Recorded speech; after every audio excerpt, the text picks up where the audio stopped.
Kannada star hero challenging star Darshan ఓ హత్య కేసులో అరెస్ట్ అయ్యాడు. దర్శన్తో పాటు ఆయన ప్రియురాలిగా పరిచయం ఉన్న ప్రముఖ నటి పవిత్ర గౌడను పోలీసులు అదుపులోకి తీసుకున్నారు. మొత్తం 13 మందిని ఈ హత్య కేసులో నిందితులుగా చేర్చారు కర్ణాటక పోలీసులు. ఈ వార్త కన్నడ సినీ పరిశ్రమనే కాకుండా యావత్ భారత ఇండస్ట్రీని షాక్కి గురిచేసింది. దర్శన్ పేరుకు కన్నడ హీరో అయినప్పటికీ ఇతర భాషల్లోనూ ఆయన సినిమాలు రిలీజ్ అవుతుంటాయి.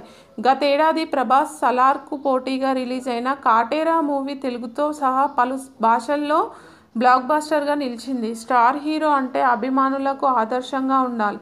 కానీ దర్శన్ మాత్రం ప్రియురాలి మోజులో పడి కటకటాల పాలయ్యాడు. పెళ్ళయి పిల్లలున్న పవిత్ర గౌడ్తో ప్రేమాయణం జరిపి చివరకు ఓ వ్యక్తిని హత్య చేయాల్సి వచ్చింది. అది కూడా తనను అమితంగా ఆరాధించే అభిమానిని.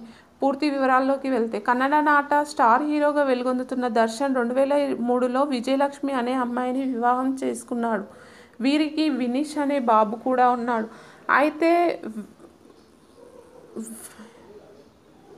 అయితే పలు వివాదాలతో పాటు వార్తల్లో నిలుస్తుంటాడు దర్శన్. మరీ ముఖ్యంగా డేటింగ్, రిలేషన్షిప్ విషయాల్లో ఇతని పేరు ప్రముఖంగా వినిపిస్తూ ఉంటుంది. గతంలో తెలుగు హీరోయిన్ నిఖితాతో ప్రేమాయణం సాగించాడని ప్రచారం జరిగింది. అయితే భార్య వార్నింగ్ ఇవ్వడంతో నిఖితాతో ప్రేమాయణం కట్ చేశాడని తెలిసింది.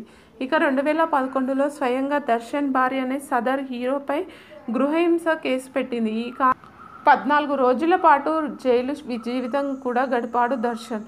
ఇక పవిత్ర విషయానికి వస్తే 2013లో ఇండస్ట్రీలోకి అడుగుపెట్టింది. ఆమెకి గతంలో సంజయ్ అనే వ్యక్తిని పెళ్లి చేసుకుంది.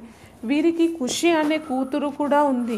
అయితే భర్తకు విడాకులు ఇచ్చి దర్శన్తో ప్రేమాయణం సాగించింది. దర్శన్తో తన రిలేషన్ పూర్తయి ఈ ఏడాది జనవరిలో సోషల్ మీడియాలో పోస్ట్ పెట్టి కలకలం రేపింది అందాల తార. పవిత్ర కారణంగానే దర్శన్ కాపురంలో కలహాలు మొదలయ్యాయని కన్నడ నాట టాక్. అంతకుముందు కూడా పలుసార్లు దర్శన్తో కలిసి దిగిన ఫోటోలను సామాజిక మాధ్యమాల్లో షేర్ చేసింది పవిత్ర. అయితే అభిమానులు వార్నింగ్ ఇవ్వడంతో వెనక్కి తగ్గింది. అయితే ఇటీవల పవిత్ర గౌడ తన కూతురు పుట్టినరోజు సందర్భంగా దర్శన్తో ఉన్న ఫోటోను నెట్టింట షేర్ చేసింది.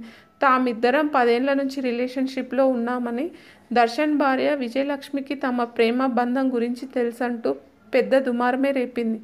అప్పుడే వీరి జీవితంలోకి రేణుకా స్వామి ఎంటర్ అయ్యాడు. దర్శన్కు వీరాభిమాని అయిన అతను తన ఫేవరెట్ హీరో భార్యకు అన్యాయం చేయడం సరికాదంటూ బహిరంగంగా కామెంట్స్ చేశారు. నటి పవిత్ర వ్యవహార శైలిని తప్పుపట్టాడు. సోషల్ మీడియా వేదికగా నటికి బెదిరింపుల సందేశాలు కూడా పంపినట్లు తెలుస్తుంది. అయితే అనూహ్యంగా రేణుకాస్వామి దారుణ హత్యకు గురయ్యాడు. కామాక్షి పాల్యాలోని ఓ అపార్ట్మెంటు సమీపంలో డ్రైనేజీలో మృతదేహం లభించింది. పవిత్రకు అసభ్యకరమైన సందేశాలు పంపుతుండడంతోనే తట్టుకోలేక దర్శన్ రేణుకాస్వామిని హత్య చేసి డ్రైనేజీలో పడేశాడని ఆరోపణలు వస్తున్నాయి. దీంతో హీరో దర్శన్, అతని ప్రియురాలు పవిత్రతో సహా మొత్తం 13 మందిని పోలీసులు అరెస్టు చేశారు. మొత్తానికి అభిమానులకు ఆదర్శంగా నిలవాల్సిన హీరో ప్రియురాలి మోజులో భార్య పిల్లలను గాలికొదిలేశాడు. ఏకంగా హత్య కేసులో ఇరుక్కొని కటకటాల పాలయ్యాడు.